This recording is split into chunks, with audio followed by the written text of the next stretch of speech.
Hi! Welcome to my channel. Last video post చేసినప్పుడు ఒకరు అడిగారనమాట, నీ హెయిర్ ఎలా డ్రై చేసుకుంటావు అక్క, ఒకసారి వీడియో చేసి చూపించరా అని. ఎప్పుడో అడిగారనమాట, నాకు ఇప్పుడు కుదిరింది. హెడ్ బాత్ చేశాక హెయిర్కి అలా క్లాత్ కట్టుకుంటానమాట. హెయిర్కి ఉన్న వాటర్ అంతా పీల్చుకుంటుంది అని ఎక్కువసేపు ఉంచను, అలా కాసేపు ఉంచుకొని లీవ్ చేసేసుకుంటాను.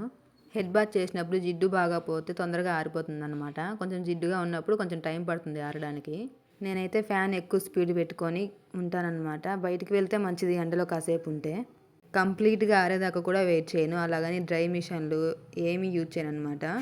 బాత్ చేసేటప్పుడు మాత్రం ఎక్కువగా ఆయిల్ పెట్టే చేస్తాను. ఆయిల్ పెట్టకుండా చేస్తే నా హెయిర్ అస్సలు అలివి కాదు, గడ్డి కంటే దారుణంగా ఉంటుంది అనమాట. అస్సలు నేను జడ కూడా వేసుకోలేకపోతాను. హెయిర్ ఒక్కొక్కరికి ఒక్కోలాగా ఉంటుంది కదా. కొందరికి రింగులు జుట్టు, కొందరికి బాగా చిక్కు పడుతుంది అనమాట హెయిర్. కొంతమందికి సాఫ్ట్గా ఉంటుంది, కొంతమంది సిల్కీ హెయిర్ ఉన్న వాళ్ళు మాత్రం అదృష్టవంతులే అని చెప్పాలి నన్ను అడిగితే. వాళ్ళు కోంబు లేకపోయినా జడేసుకొని వెళ్ళిపోవచ్చు. మనం అలా కాదు, గడ్డిలాగా ఉంటుంది బయటికి వెళ్తే. అలాగే బయటికి వెళ్తే తిక్కలోళ్ళు అనుకుంటారు ఎవరైనా చూస్తే. నా హెయిర్కి మాత్రం నేనైతే కంప్లీట్గా ఎప్పుడూ చిక్కు తీయలేను. చిక్కు తీసుకొని మాత్రం జడేసుకోలేను, మా అమ్మ వేస్తే తప్ప.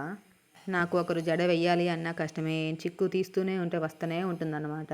ఎప్పుడు ఒకేలాగే వేసుకుంటావు, మోడల్ జడలు వేసుకోవచ్చు కదా అని కూడా అంటారు చాలామంది. వాళ్ళకేం తెలుసు నా బాధ, చిక్కు వస్తూనే ఉంటుంది. అయినా ట్రై చేస్తూ ఉంటాను అప్పుడప్పుడు. మా అమ్మ వచ్చినప్పుడు మాత్రం ఖచ్చితంగా వేస్తుంది. మా అమ్మ తప్ప నాకు ఇంకెవరూ జడ వేయలేరు.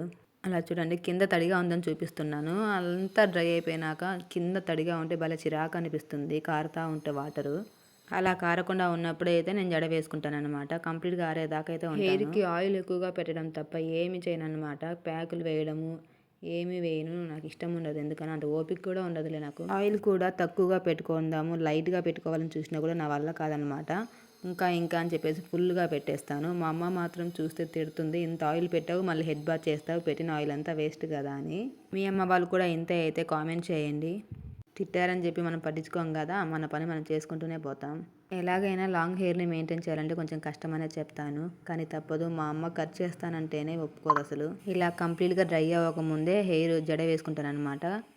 చాలా లూజ్గా వేసుకుంటాను, ఎందుకంటే టైట్గా వేసుకున్నా మిగతా కొంచెం ఆరాలి కదా, అందుకని లూజ్గా వేసుకుంటున్నాను. ఎప్పుడు హెడ్ బాత్ చేసినా మాత్రం లూజ్గానే జడ వేసుకుంటాను. ఎందుకంత లూజ్గా వేసుకుంటామని అంటారు చాలామంది. కాకపోతే ఆరాలి కదా, డ్రై అంత లూజ్గా వేసుకున్నా కూడా స్టార్టింగ్లో ఆరదన్నమాట. అలాగే తడిగా అనిపిస్తుంటుంది. 90% డ్రై అయిపోయినాక మాత్రమే జడ వేసుకుంటాను. అలా అన్ని మరీ తడిగా ఉన్నప్పుడు కూడా వేసుకొని లీవ్ చేసుకుని వెళ్ళిపోతాను అర్జెంట్ వర్క్ ఉంటే. బాగా ఆరాక జడ వేసుకుంటేనే హెయిర్ ఫాల్ అవ్వదు, చాలా తక్కువ అవుతుందన్నమాట. కొంచెం తడిగా ఉన్నప్పుడు వేసుకుంటే కొంచెం ఎక్కువగా హెయిర్ ఫాల్ అవుతుంటుంది. నేను ఏం ఆయిల్ యూజ్ చేస్తున్నానో చెప్పడం మర్చిపోయాను. నేను యూజ్ చేసే ఆయిల్ కూడా కోకోనట్ ఆయిల్ తప్ప వేరే ఆయిల్ ఏం యూజ్ చేయను. షాంపూస్ ఏవి పడితే అవి చేస్తూ ఉంటాను. కంప్లీట్గా జడ వేసుకున్నాను అనమాట. ఇంతగా వీడియో నచ్చిందా? నచ్చితే లైక్, షేర్, కామెంట్ చేయండి అంతే. Video bye.